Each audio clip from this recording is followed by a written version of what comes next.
Look at the weather. It's beautiful here. Non-stop rain. Oh, man, it is a blazer out there. It's cold and it's shivery. It is cold. Really coming down here. I really enjoy your weather reports. From the All Indiana Podcast Network, we're talking weather in a whole new way. From historical events to what's coming up, plus weather news, science, safety, fun facts, and more. I like where this is going. This is Weather Weekly. Weather Weekly with Wish TV Storm Track 8 meteorologist Marcus Bailey. It is episode number 18. Good to have you with us here as we are recording this the week of June 7th. Flying along here and lots to talk about here for today. Thanks again for joining us here. I am meteorologist Marcus Bailey with Wish TV in Indianapolis, Indiana. Glad to be with you here on the All Indiana Podcast Network as we kind of start rolling through the muggy stretch of our weather season. June, typically the wettest month of the year that we have. And we have seen over the last couple of days, nearly daily rain chances. The humidity is cranking up now as we're starting to pull in a lot more Gulf moisture.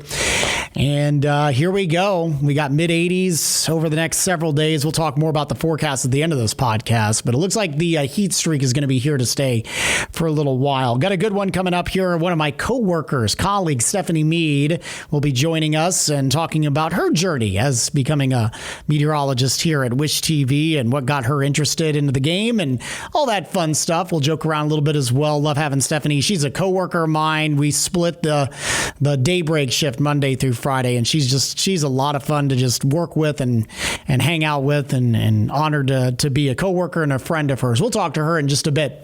A couple of weather headlines that I wanted to bring to your attention here. The first one, this one just kind of popped in my head, not a headline that I picked up on any of the news wires here, but I was just curious, and I was talking with Randy Allis, another colleague of mine here at Wish TV, about just kind of the lack of severe weather that we've had specifically in central Indiana. We've had a good amount in parts of the country, specifically the deep south, the central plains. There's been some very rough weather. Obviously, Texas has had to deal with an immense amount of flooding. But here in central Indiana, it's been a while since we've actually had any significant severe weather. In fact, it has been now 227 days since our last tornado warning. So that's pretty impressive there. So it's been a long time. Haven't had a tornado warning so far this year. And you have to keep in mind, you think about this, typically April, May, June, that's kind of the heart of the severe weather season for us here in central Indiana. Now, obviously, we're not all the way through June yet, and we've got numerous thunderstorm risks in the forecast over the coming week, but it doesn't look like anything eye-popping in terms of severe weather. So I just thought that was interesting. 227 days. If you look at the northern Indiana office, it's been 301 days. And not far north of us, Michigan, out of the Detroit office, 636 days. 636 days since they've last had a tornado warning. So pretty interesting there. There are areas in central Pennsylvania that have had a tornado warning more recently than us, and that's an area that does not get a ton of tornadoes. So I think that's just kind of fascinating there. So we'll keep an eye on that as we start rolling along, as we are kind of on the tail end of severe weather season. Do I think we're going to get through this entire summer or season without a tornado warning? No, I think it'll probably happen at some point. But so far, pretty quiet. Speaking of tornadoes, I thought this was also interesting. I pulled this off of weather.com. So that's the Weather Channel's website. May, typically the busiest month for tornadoes statistically in the continental United States. As May wrapped up, the total numbers were slightly above average in terms of actual tornadoes this year. But for the first time in 7 years, no one died due to a tornado. There were a few deaths attributed to severe weather, whether it be by strong winds and falling trees or flooding, but zero fatalities because of tornadoes. That was kind of interesting. Preliminary reports, 289 tornadoes were reported in the month of May from the Storm Prediction Center. For the past 21 years, May has averaged around 283. And again, that is U.S.-wide. 283 tornadoes. We had 289. So thought that was an interesting statistic. For the month of May. The last time that happened was in 2014. So we'll keep an eye on that. That's pretty cool. Love hearing that. That either means tornadoes are a little bit weaker, and that has been the case, I think, for the month of May. We had some pretty nasty ones in March and April down in the deep south, obviously. But I think people are getting the warnings too, and so that certainly helps. Also weather-related here, this comes from the Associated Press.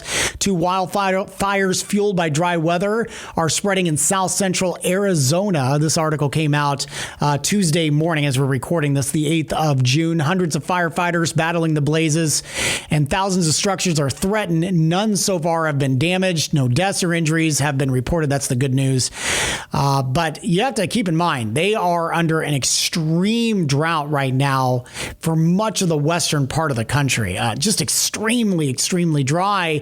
And you're coming off of a record-breaking wildfire season in the West. I mean, it seemed like almost every day we were doing special stories about the wildfires in California, in Arizona, in Oregon, I believe. And it was pretty dry, but it's even more dry now. And they're just now starting to get to that wildfire season. So it could be a long one here for our friends out west. Doesn't look like they're going to be getting much rain. You have to always keep in mind the patterns always seem to kind of seesaw a little bit. We're in a very active weather pattern here in the eastern half of the country. It's humid. We've got daily storm chances, but they got a big ridge building right now out west. And the pattern is very stagnant, kind of a log jam, if you will, at least for this week. So they're not going to get relief in terms of rain anytime soon. They're just going to continue to see dry air, hot conditions, not humid, and it might be windy at times too. So that's just going to aid in some of that wildfire development. So those are a few of the things that we're watching for right now, and those are your main headlines. Of course, we'll talk more about your work week forecast coming up at the end of the podcast, but we want to get to the meat and potatoes here. I'm going to bring in my good friend, my colleague, Stephanie Mead. She'll join me here next on Weather Weekly. Audible's romance collection has something to satisfy every side of you. When it comes to what kind of romance you're into, you don't have to choose just one. Fancy a dalliance with a duke, or maybe a steamy billionaire. You could find a book boyfriend in the city and another one tearing it up on the hockey field. And if nothing on this earth satisfies, you can always find love in another realm. Discover modern rom-coms from authors like Lily Chu and Ali Hazelwood, the latest romantasy series from Sarah J. Maas and Rebecca Yarros, plus Regency favorites like Bridgerton and Outlander. And of course, all the really steamy stuff. Your first great love story is free when you sign up for a free 30-day trial at audible.com/Wondery. That's audible.com/Wondery. Welcome back to Weather Weekly. It is episode number 18, and I'm excited about this one. He's already laughing. Should be a great conversation. It's going to be awesome. You know why? Because I'm just going to let you talk, and I'm just going to kick back and relax and just edit this later. It's going to be awesome. Well, you want to know what's great about this? We've been spending more and more time together. This is true. Now with the transition and everything. So yeah. It's nice to continue that conversation. Isn't it? I mean, we just spent 8 hours together this morning, and then I asked you to come and do the podcast with me, so you get another 20 minutes. This is like bonus time. Right, and it's only the first half of the work week. We still have several more days to go together. I know, this is awesome.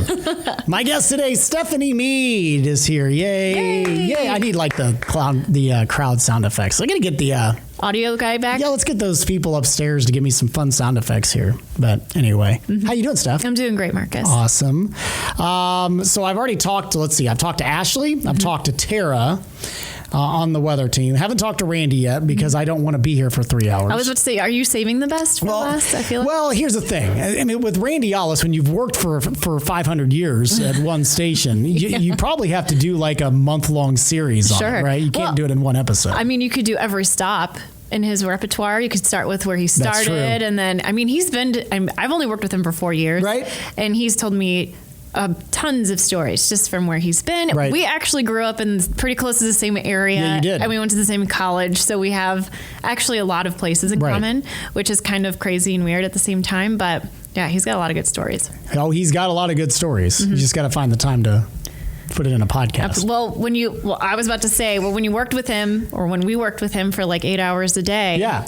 8 hours a day, just talking. Right? Mm-hmm. Well, and then he's going to need to request some comp time afterwards too. So Absolutely. that's going to get to work stuff out with the chief and so more it gets work for everyone else. It gets messy, right? Yeah. It gets messy. All right. So you've been here, you kind of said this a little over 4 years now? Yeah, you bet. I've been here since, I want to say 2017.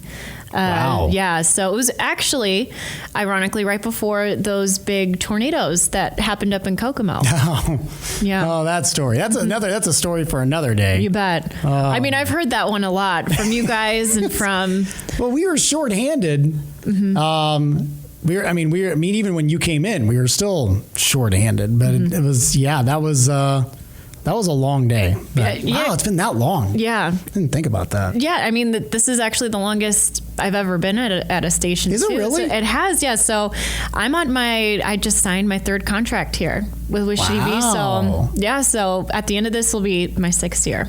6 years. Yeah. So, I mean, Indianapolis is a great place. It is. It's right up the road or right down the road from Chicago, where I'm from. So it just makes sense. And I mean, as of late, the weather hasn't been crazy active for us here. You better but knock on wood. I know. I overheard you and Randy talking too about how inactive it's been. So I just, in the beginning of this podcast, before you came down here, I was just bored and interested in looking, and I made a mention of it. A couple of interesting stats that you may find interesting here. One, we're coming off a May where there were 0 fatalities due to a tornado in the entire United States. Wow. Number 2, we're like at 260 plus days. I know I took down the website, but it's like 260 plus days since our last severe thunderstorm warning in central Indiana. And that's kind of weird to me, at least. And I've had people DM me and message me through Facebook and Instagram about why it's been so inactive. And I'm just like, it's just the way it is this year. I mean, it's just, hopefully just, I don't know. Yeah. I mean, look, are we going to go through... Oh, no, I did say severe thunderstorm. I meant tornado warning. But it's been 260 plus since we've had our last tornado warning. Like, are we going to go through the entire year without one? Probably not. No. And it's been active. It just hasn't been active here. I mean, the South had a bunch of tornadoes. You bet, early on, right? Because when I went down to Gulf Shores for spring break, we passed through like a big damage path just south of Birmingham. It was like a week before we drove down there, and they had like 2 high-risk days in a row in 1 week. I was just about to say, yeah, I remember that too. So it's active for others. Right. Thankfully not here. And people always wonder why we say thankfully. Right. Well, who wants to deal with the damage? No. Nobody does. No. I mean, I used to kind of get geeked about it, and I still do to some extent, but once you've been through one event that caused a lot of damage, for me, that was back in 2013, the Washington tornado. It was in November in Illinois. And that was an EF4. And I saw that damage firsthand. That you're kind of like, nah, I'm good. This isn't for me. No. Well, and I'm the same way. I actually prefer, if I have to choose between severe weather or snow or blizzards, right, I would take snow hands down any day. It gives people time to prepare. Sure. And if it happens, you're safe within your home, most likely. And if it doesn't, well, it's more inconvenient for winter weather as opposed to severe weather, which can be a little more devastating. Dangerous, yeah. So, but I feel you on that. No, that's good. All right. So take me back to the early years of Stephanie Mead growing up in the suburbs of Chicago. You bet. Yeah. So I grew up in the suburb of Chicago. I grew up in Oak Lawn for a bit and then moved to Darien where my grandparents were. So what kind of sparked my love for weather was actually that commute. It wasn't actually that far of a commute. I think it was like maybe 25 minutes max. But you would take the interstate or the tollways to get there. And I remember my mom picking us up from my grandma's house. And the sky was like this oddish color. It wasn't completely green, but it was like a green-gray where it looked really ominous. Right. And this was a time where we actually got very active weather. So we didn't have a basement growing up. We had a crawl space. But there were several times where we were like, get in the crawl space, like we have tornado warnings, we have some serious weather going on. So there was periods where my dad, of course, this is not what you're supposed to do, but being a Midwest dad, have you ever seen those memes where they stand outside? I'm that guy. Yeah, and they say, go down to the basement, and your dad's out there on the porch. Upstairs just looking around with a cup of coffee, just kind of checking it out. You bet he would do exactly that. And we're like, what is he doing? But so it was fairly active for us weather-wise in the suburbs of Chicago, whether it be snow, whether it be, tornado warnings, severe thunderstorm warnings. So it was very active for us. So that always sparked my interest. So I ended up actually going to Northern Illinois University and studying that stuff. And it was pretty cool because even when I was at Northern Illinois, like, they're hardy people up there. We never really canceled, or they never really canceled class. Right. And that year, 2 years, it was my sophomore year and junior year, where they did end up canceling classes because we got a decent amount of snow and then it got very, very, very cold. So they were like, you guys can't be walking around in this. So we did have a lot going on. Well, I mean, if no one's ever been up to DeKalb, I mean, you've got Chicago, massive city, Rockford, a decent sized town, and in between it's nothing except for corn. NIU, basically. Yeah, corn, and then you have the winter vines, and so virtually nothing in between. So I studied there, and then I interned at WTVO, which is crazy because I was actually interning with one of your friends. Yes. Brandon Arnold. I mean, he's got like 5 different stage names now. They made him change his name when he moved to Memphis. But yeah, he worked with me in Peoria. And then you worked with him when he was working evenings up in Rockford. Yes. And he coached me and helped me through like the whole stage fright of being in front of the green screen, because that's kind of a jarring thing when you first get in front of the camera and you're trying to figure out your bearings while pointing and looking, and then also looking at the side screen. So he helped me through that, and then I got my first job out in Idaho, which I was like, where am I going? So that was definitely a huge change. They had all different types of weather out there, but it was you're dealing with mountains out there. Absolutely. So everyone's like, how does it feel to wake up to mountains? For the first 2 months or so, it's fine. Yeah. But just like anything else, it just kind of gets a little used old. to it. Yeah. But that was fun. It was a good time. They had a lot of different, weather patterns there. They had inversions because of the mountains and stuff like that. And that made forecasting sometimes a little more difficult because we grew up in the Midwest. Right. There's no mountains. No mountains. Maybe a hill or two, but that's really about it. Right. So that made forecasting difficult. And then it was also kind of out of the ordinary sometimes when you get like these large amounts of snow for some of those more mountainous communities or those mountainous areas, those resorts. But that was fun. I did cover a 100-year flood up there, which was pretty cool. Wow. They received quite a bit of rain one year. I don't remember exactly what year. It was obviously between 2013 and 2015. Okay. Between there. And then after that, I made my jump to Green Bay, which was fantastic. I loved Green Bay actually because you got like the dynamics of the lake, which was fantastic, and you got all 4 seasons. So when I first moved there, it was actually in the middle of the severe weather season, and I'm not sure what golf tournament they had, but it was down at Whistling Straits, and they had a severe thunderstorm roll through, and it actually took down the entire scoreboard. Yeah, so I remember being on air for that, and I was like, oh my goodness, these things are just tearing up. That may have been like either the U.S. Open or the PGA. It might have been one of the majors, I think. It was I vaguely remember that. Yeah, so I covered that, and it was really intense. Wow. And it was right at the beginning, or the first couple of times I was on air there, and then after that, we received quite a bit of snow. I remember one Christmas, it was a couple of days after Christmas, so nobody was working, including a lot of like the road crew, and we received like 13 and a half inches of snow in the middle of the night, and I was driving like a little sedan, so I couldn't really get into work, and they didn't plow my apartment complex, so they had to send out a news truck in order to pick me up in order to get on air. So wow, yeah, like they needed the morning person. Well, yeah. So that was another major event out in Green Bay. Like it's just another beautiful area of the country. And then Indianapolis is my third stop, and so far we've had that 10 inches of snow in March. I remember when we were making that transition from studio to studio, which was very interesting. I remember seeing that picture that was posted of someone in an aircraft showing like that stark the dividing line. Yes. Yep.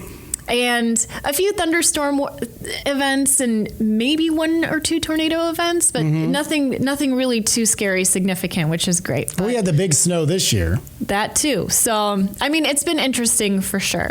Yeah. But yeah, that's been my path so far. It's been through various parts, but the Midwest has always just been home. Right. So I'm happy to be back here. Well, sure. Green Bay, though. Oh, yeah. Was it as much snow for you? Because you were there for how long? 2 years? I was there for 2 years, yeah. Was it as much snow as I think it would be if you think Green Bay? So, what's funny is I feel like once I left, they received just an enormous amount of snow. I just remember seeing updates upon updates from the meteorologists up there, and it was nothing like what I saw the 2 years I was there. So they do happen to get a lot of snow, but sometimes they don't. Sure. So, what are you imagining in terms of snow? Being buried in it? Well, so Tara was telling me I think was it her second stop or maybe it was her first stop. I have to go back and listen now. She was up in the UP of Michigan. She went to Marquette. Yeah.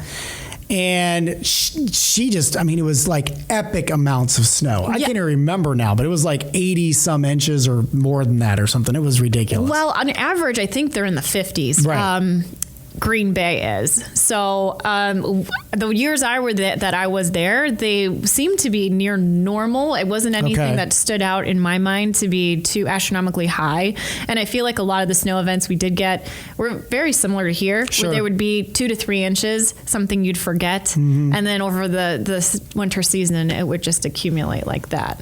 Well, I guess to grow, I have to put in perspective too, because you are from, the Chicago area. Chicago gets a decent amount of snow every year. Yeah. So it's probably not going to be too much different than what they get up in Green Bay. Yeah, and to that extent, you're right. Here, I think it's funny when 2 inches fall, everything kind of panic and shuts down. And Yeah. Which I never understood that. And look, I've lived here most of my life with the exception of the few years I, was bouncing around TV markets. But outside of a total of 8 years of my 40 years of existence have been here in central Indiana. And I've never understood that because we get a decent amount of snow every year. Yeah. That it shouldn't be so impactful that 2 inches of snow is going to shut a city down. But it does. It does a lot. Just be with us in the mornings and you'll see that that traffic map is going to be all red. Right. And I'm just like, wow, what is going on here this morning? Driving in it's kind of difficult sometimes. Yeah. But it's... I can tell you a story. So this was before I got my first TV job and I was working at a radio station here in Indianapolis. Just had graduated Ball State. I was living up in Fishers and knew there was a big snow coming in. And so I actually did news reports in the afternoon for this radio station. They were located on the north side, Meridian and 96th Street. So it wasn't a real far drive from Fishers to the north side for me, usually 15 minutes tops. Okay. I had to be at work by 3 o'clock. I left by 1, knowing that I probably need to get there early just to make sure that, if they need any extra help, whatever. And it already started snowing. I showed up to work late that day. I left at 1. I don't think there were any accidents. It was just incredibly slow. And I didn't get to work till 3:45. Oh my God. From what should have been a 10, 15 minute drive. And it wasn't that much snow. That was the killer. I think it was more about when it happened as opposed to there's a lot of people on the road. But I just think that always boggled my mind. Timing is everything. The thing that is a little tricky about our shift, since I'm sure everyone knows at this point that we're here very, very early, right? And luckily at this time I had a different car, right? So this was actually recently. This was this past year when we received snow, I think through the overnight hour at some point. Oh yeah, because I waited on you to come into work that morning. Yes, and so at that time I was driving a 4-wheel drive car. Okay. And so it made life a little easier. Right. I was thinking about that when I was driving. I'm like, oh man, thank goodness I have something that's a little bit higher up and that can actually handle the snow because the interstates weren't cleared. Nothing was clear at that point, and I'm not faulting anybody for that, but it was just so hard to, and nobody was on the road with me, and I was still going like 20 to 25 miles per hour. So yeah, timing sure is absolutely everything with that. And even 2 to 3 inches not cleaned up on the interstate is it's a mess. I'm just like, oh my goodness. It's funny you bring that up because you drove in, and as soon as you got there, I left, and that was one of the worst drives I've had maybe ever. Yeah. And because I take mostly interstate on the way home, and from the minute I jumped on from downtown Indianapolis to the minute I got off the interstate, yes, I was like, this is awful. It was. I was sitting there. I'm just like, it's like it hadn't been touched. Not at all. And it made it even more difficult because who's driving around at 1 or 2 in the morning? So there's like no tread you can even follow at that point. And I think NDOT held off because it was snowing so heavy for a decent amount of time. Because I think we ended up getting like 10 inches or something that evening. Yeah. And you know, you're right. No one's at fault, but they basically didn't touch the interstates because like, what's the point? Sure. They're fighting a losing battle at that point. They're just like, look, we're going to wait for this to run its course, and then we'll hit it hard and clean things up. Right. But that was the worst drive I think I've ever had. It was bad. Driving. Stressful. Yeah. Oh, my gosh. And I think usually what takes me a 20-minute drive took me easily an hour to get home. Yeah. That was rough. Understatement of the year. It would have been better if that would have been on a Friday. I think I would have made it a little harder. I would have been like, no, because then I could have slept in the next day and not worried about it. Yeah. But no, I was like, I had to go home and then shovel everything to get up the driveway. My driveway was actually in much better shape than the interstates were. So, but I give credit to Mrs. Bailey for that. I was about to say, like, someone would have had to do it. Well, and here's the other thing. And I broke the snowblower like 3 days prior on kind of a little dinky snow that I probably shouldn't have been using it, but I was lazy. And so I'm like, of course that happens. Can't get it fixed. So I told my wife, I'm like, you need to I hate to even ask you to do this, but we live on a hill. I was like, you're going to need to go out like every couple of hours. Sure. I was like, otherwise you're going to be like shoveling some super heavy snow. Yeah. And it was kind of heavy, wasn't it? It was nice, wet and heavy snow. Yeah. So. Well, I'm just happy that's over. We're still married, by the way. So that's the key part about that. So keeper. Biggest event that like the first thing that pops into your mind in your career. What's like the biggest event that you think of? I would honestly have to say that thunderstorm, that severe thunderstorm that ended up impacting the Whistling Strait. Events. Yeah, because I mean that was the most. Because I was nervous. Sure. Were you riding solo? I was actually. Oh, wow. So that was terrifying within itself because I was very, very green and I was in a larger market and I was coming off of saying a few cities wrong. So when I came into Wisconsin's got some weird names, man. Oh my man. goodness, you have no idea. And I was actually talking to the morning guy about this location. He's like, it's Antigo. It's not Antigo. So I had that in my head and I was like, Antigo. And I said Antigo, and we also had thunderstorms maybe the weekend before. And I had like this thick amount of paper on my desk when I came in on Monday, and it was the news director. And he came in and he slapped all of those down on my desk, and he was like, you have to learn these names right. And I'm like, oh man. So, but the severe thunderstorm that took down the Whistling Straits, and that was just, it was such a, not scarring, but it was just like one of those moments where you're like, okay, so I have to be able to do this by myself. And it was a major event that actually impacted a major sporting event. And there was so many pictures just going around of what damage was done and the delays that occurred because of it. So that was probably the most impactful system that I've tracked thus far. And riding solo. You know what though? But the thing is, you look back on it, probably you're like, you know what? You got through it. I am, and I wasn't fired, so I just did it. That's all that matters. That's all that matters. You bet. You kept the job. Yeah. Favorite part of the job?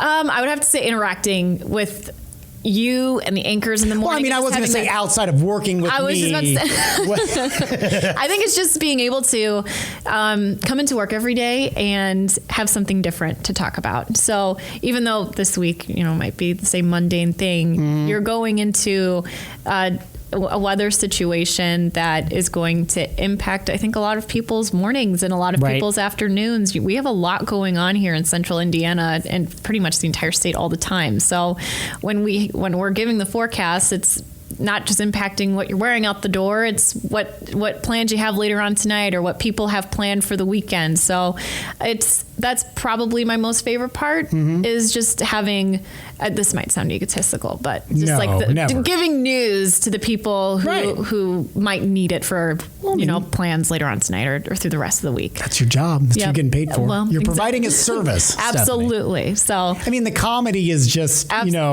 icing on the cake. Yeah. I mean, of course. Right. But lucky that we have good personalities. Absolutely. And you guys are just such a pleasure to work with. Are we? Absolutely. Oh, good. You guys make getting up at 2 a.m. so much more enjoyable. Did Drew make you say that? She did not, actually. Well, that's nice. I appreciate I appreciate. Okay, so have you spent most of your career doing mornings then? A good part of it. When I moved out to Idaho, I was at hybrid position. So I was reporting and also doing weather. And then I went to Green Bay and I started off as a hybrid position doing weather and reporting. And then I transitioned into mornings probably a year after that. So I've been in the industry for 7 or 8 years almost. So yeah, probably a good portion of it because this is going on my 6 years maybe. I mean, you filled in on the evenings every once in a while here. Do you prefer mornings? I do. It's just a little bit more laid back for me. I agree. I think evenings is a little too cut and dried. And sometimes I like to goof around. And I feel like during the evenings, they allow that a little bit. Sure. But they're just like, nope. Yeah. And they are so strict with their time cues. It's a tight ship. Very tight ship. Yeah. And clearly I do not run a tight ship. So I like the loosey-goosiness of the morning show. It's more fun and you're able to put more personality into it, I think, too. So I really like mornings. So I worked evenings for 6 years in Peoria. Prior to that, I was doing mornings for about a year. And that was my first experience. And I loved doing the mornings. Yeah. And then you're right. It was like straight and narrow and got to get to the point, move along in the evenings. So I come back here to Indianapolis and I'm doing weekend mornings. So now it's a little bit more laid back. Yeah. And, from people coming and going, there's been times where I've had to fill in on the evenings for extended periods. I think it may have been one of the first times I actually was starting to do weekday evenings more on a consistent basis because we were looking for somebody at that time. The 6 o'clock producer was giving me time cues, and usually time cues, I take it more as like a generalization. Me too. I'm the same way. They're like 1 minute, 30 seconds wrap, and I'm like, okay, I'm going to finish my thought first, and then I'll wrap. So I get the 6 p.m. producer's doing the whole spiel, 1 minute, 30 seconds wrap, and I'm starting to try to finish my thought. He goes, shut up. I had a producer tell me that too. Really? Here. Yes, it was in the morning. So when I first got here, I was so long-winded. Yeah. I was like going for 4 minutes sometimes. And that's a major no-no. Because so they're like, 4 minutes, you got to kind of cut it back. Right. And I'm like, okay, fine. But I didn't listen. I just kind of told him, okay, fine. And I remember one of the producers early on was like, okay, shut up. You need to shut up now. And I'm like, I'm sorry. I love it. Just chatty Cathy's on the morning. Oh, we just need to get it all out. I mean, now I think it's a little bit more late. Unless we have like a crazy news day, they're not usually going to come down on us and stuff. I mean, we've got a million hours to fill. Absolutely. So if you don't make it 1 hour, you got 6 more hours. You don't do that in the evenings, though. No. I learned that the hard way in a hurry. I was a little agitated by that. I'm like, did you just tell me to shut up? I thought he was joking. He's like, yes, shut up. And I'm like, all right, sorry. Was it the first producer that shut you up? That's the first producer that shut me up. Oh my gosh. I'm sure not the first person that's ever complained that I went long. I'm sure that all producers complain that we all go long. Every producer I've ever worked with, the running joke has always been, Marcus goes long. He will fill. You need to fill time. Marcus will fill time. That's a good quality to have. I've told producers though, because I've heard this. I've worked with meteorologists that go short, and if you go short, like that really screws over the producer badly, because now it's easy to take away stories. Yeah, it's hard to add stories in later. But that's the thing I like about mornings. So if you do end up happenstance to go short. Yeah. Like you're able to maybe have fun chit chat in between. I feel like the evenings, like, no, it's not as jovial. It's more matter of fact. It is. You know, I don't know. I mean, there's pros and cons to every shift. Absolutely. I'm with you though. You're probably more awake on the evenings. You are. And a little well, more spry. I'll tell you what though. Once you have kids and you're working the evenings, you're not more awake because you're still waking up super early after getting home at midnight. See, that's the thing. I remember you telling me that. I'm like, ooh, Marcus never seems to get any sleep, no matter what schedule he's on. I'd say I probably now, and I get up at 1 a.m. I get more sleep now than I probably did when I was filling in for Ashley when she was on maternity leave. That's frightening. Right? Yeah. And I mean, I'm getting home at midnight, but my wife was waking me up at 5:30, 6 o'clock to help to get the kids ready, get to go to school. So it's like, I mean, that's if I fell asleep immediately when I got home, I was maybe getting 6 hours. Right. So, and I feel you on that because occasionally when I'm filling in on the weekends for evenings, I will get home, sure, about midnight, but then you get off of like the show and you have this high from the show where you're like, okay, I'm awake now. I just finished my work and I'm in bed at the earliest, probably 1:30 when I'm doing evenings. Yeah. It's really late. Well, yeah, you can't come home and just go to bed. No. I mean, like I would try to, but I'm sitting there on my phone just scrolling. Exactly. You know, it's like, oh, here's a YouTube black hole that I'm going to just fall into for the next 60 minutes. So yeah, I've done both. I do prefer mornings, and I think too, there's more of us in the mornings, which I think is more fun. Exactly. You know, it's like when I'm working evenings, it was just me. Now it's me and you. Yeah, and we can have conversations with each other. Sometimes I would be talking to myself. Like, what are you doing? As long as you don't answer yourself, you're fine. Well, one of the producers actually caught me talking to myself. It was the most awkward situation ever because you know that. Wait, you need to tell me this story. Yeah, so I was walking out from the studio and into the makeup room, and I like to talk with my hands, and I was having this like really intense conversation with myself. I don't even remember about what. And like the door opened, and I'm talking with my hands so intensely, and she's like, what are you doing? And I'm like, sorry, I'm just having a conversation with myself. And I just like walked away awkwardly because it was like, it wasn't early on, but it was early enough where it's like, is she okay? Sometimes you just need to have those conversations. I've actually done that before. I would be like reading a text message out in the hallway or something like that. And be like between my wife and I or something like that. I'd be like, can you go get eggs on your way home or something like that, and I'd read it out like, can you go get eggs? And the director would be like, yeah, can you go get me some milk too? You have zero privacy around this. Well, yeah, no, especially when you're mic'd up for 6 hours. Well, they always say make sure to always, assume that your microphone is on and someone is always listening. Yeah, that's why I will take my microphone. I don't turn my microphone off when I go to the bathroom. I take it completely off. I take it completely off too. And sometimes I forget to put it back on. There was a period of time where I would take it off to go to the bathroom and then come back and then not put it back on. And I'm like, oh my God, I have to quickly put it on. There's been so many times where you and Randy have saved me, where I have come back. Oh yeah. And I realized stand next to you. Yeah. And I'm like, wait, oh my God, I don't have my mic on. And so I would have to like run around. I remember one time I left it in the break room. I just took it off, and this was a horrible debacle because I had to have Drew come run over and put her mic in front of my face in order to get, I think it was traffic done, and Randy didn't know what to do because I was like, I don't have my mic, I don't know where it is. So I'm like signaling to Drew, like, get over Somebody here, come over here, help me out. And so luckily we figured it out because also you have to, the people in the back have to turn Drew's mic on too in order to hear me. So it was a debacle and a half, but yeah, just, keeping your mic on yourself and making sure you don't say the wrong thing. But again, no privacy. In the mornings, it makes for a fun thing. Absolutely. Evenings, I think people are going to be a little more uptight about that and be like, let's be a little more serious. And, whatever. Let's be a little more responsible with that mic. I think, I think that happened to Randy. Well, Randy was always pretty good about keeping his mic on. His would just die sometimes in the middle of the show. We have no control over that. And, there's nothing you can do. Yeah. And there was one, I just had to walk like right up next to him. And this was, now, when you first started, you remember this, when we did weather and traffic together, we all did it from the chroma key. So it's like weather would do weather, and then the weather person would step out, and then the traffic person would step in. Randy is a very tall individual. Very tall. And if they didn't reset the shot, you get like, then you look like, I look like a kid. I was like, right? You get like half of your body in the shot. Well, so his microphone dies. Nobody can get to him. So I just like walk up to him.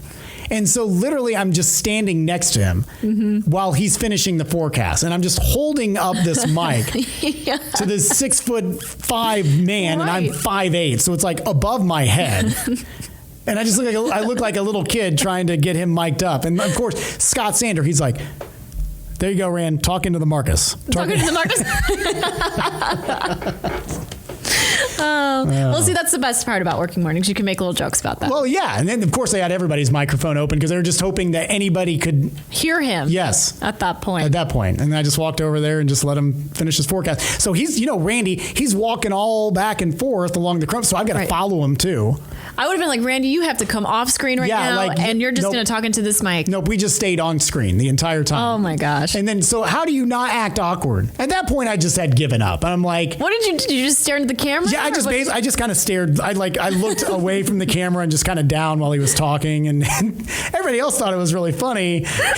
Randy just kept going like it was nothing, and I'm just like, I'm just kind of just trying to mind my own business. I guess that's the pro status there. That's what 35 plus years of experience does. Don't even notice the other human being in your shot. I mean, I debated about like turning around. I'm like, what do I do? Turning around? Yeah. See the back of my head. I'm like, am I distracting right now? I'm not here. I can't see you. You can't see me mentality. It's the fun stuff we do here at Wish TV. You bet. It's not always quality, but it's all about having fun. And it just keeps getting funner. Or more fun. Funner's not a word. It's been 8 hours. It has. Sorry. It has. It's been long. What else? Is there anything else that we can hit on that we haven't already about all the fun we have? And I think you're moving along. Right. I think that pretty much hits it. Last question here. What's your favorite season? I mean, because you're growing up in the Midwest. Sure. As a weather person, what is your favorite season to cover? I really enjoy covering winter. Really? I do a lot. Forecasting snow, for me at least, is extremely difficult. Sure it is. And I really enjoy, not necessarily like the anxiety and stress that comes along with possibly getting those numbers out there to people, because for some reason they just love those numbers early on of how much snow we're going to get and where it's going to hit. But just kind of getting that forecast and then afterwards seeing if it actually pans out is the most satisfying feeling in the world, is getting those numbers right and getting the forecast right after a major snow event. If it pans out. If it pans out. Exactly. Right. Like, if it happens. Like, there's been several times where it hasn't happened. Oh, yes. And, it is what it is. Yeah. I mean, there's always several factors. And then social media is forever. So you get to put that post on there. Absolutely. And then you get to hear about from every Joe Schmo. Yep. You know what? In my 15 years of broadcasting, I don't know if I've ever gotten a comment when I posted the snowfall map and I say, wow, this was spot on. Great job. I've gotten this was mainly right in so many words, like, you got it semi right, but I've never gotten great job for after a snow event. It's for effort. You got this was perfect. Absolutely. People are like, but I'll tell you what, I do know when I blew the forecast. Absolutely. Because the messages are endless. Oh, you bet. And you know what? There's occasionally those people too where it's like, well, where's the severe weather? Well, yeah. I'm just like, oh, yeah. You know what? Please, just stop. Isn't social media fun? It's the best. Speaking of social media, how can people reach you? I have all of the major social media platforms. So Stephanie Mead WX on Facebook. Mm-hmm. On Instagram, it's the same thing.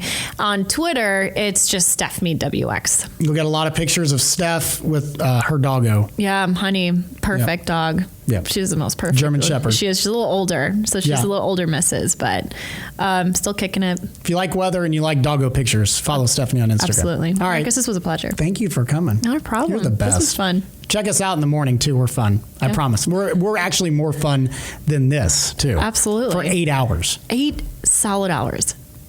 It's a long time. Yeah. All right. We have time to go home. All right. All right. More Weather Weekly after this. All right. right, quick look at your forecast here for the week of June 7th. And the big story, well, there's a few. The heat, the humidity, although it's not super hot, but something you got to keep in mind here. When you're talking dew points into the 70s, at least here in the Midwest, it's really, really hard to get those numbers into the 90s and beyond. Just think of moisture. It's a natural cooling mechanism. So the more moisture in the air that you have, the cooler the temperatures are going to be a little bit. Obviously, it's not cool. We're talking low to mid 80s between now and I think well into the weekend. We're going to have daily storm chances here as you get these little chunks of energy that kind of roll through the Midwest. As I mentioned earlier in the beginning of this podcast, we're kind of in a log jam here. Big bridge of high pressure over the Atlantic's not allowing for much movement from west to east to progress these systems in and out of here. So it just each and every day is kind of a rinse and repeat pattern. So I've got mid 80s through Wednesday, Thursday, Friday, and Saturday, all with daily storm chances. Won't rain all day, but boy, if you get under a thunderstorm, it's going to come down in buckets, and you could easily pick up a quick inch to an inch and a half of rainfall. If you get under several of those, you could be talking around 2 to 3 inches here over the coming weeks. So some big time rains potentially across portions of central Indiana. The good news, if you're not a big fan of the muggy factor here, it does look like the humidity will back off as early as Sunday, certainly into the new work week as we start rolling into the middle of the month. Still going to be pretty warm, but average high around 80 degrees. So I think we're closer to that number by Tuesday of next week, and the dew point should be well into the 50s. So just a nice summer feel as we head into next week. So we'll keep an eye on that. And as of right now, it does not appear that we're going to be dealing with any major severe weather concerns, at least for the next few days, even though it is quite active with daily thunderstorm chances. My thanks to my friend and my colleague Stephanie Mead for joining us here for episode number 18. We'd love to hear your ideas on what you'd like to hear next here on the podcast. You can email me anytime at marcus.bailey@wishtv.com. You can also find me on all social media platforms. On Facebook, search for Marcus Bailey Weather, and on Twitter and Instagram, you can just search at Marcus Bailey. Hope to hear you and see you next time on our next podcast coming up next Tuesday. It'll be episode number 19. And make sure while you're on here, check out all our other great podcasts. We are a proud member of the All Indiana Podcast Network. Discover more from Storm Track 8 Weather and Wish TV. Online at wishtv.com, and when you follow Wish TV on Facebook. Plus, be sure to check out more great podcasts from the All Indiana Podcast Network now at allindianapodcastnetwork.com.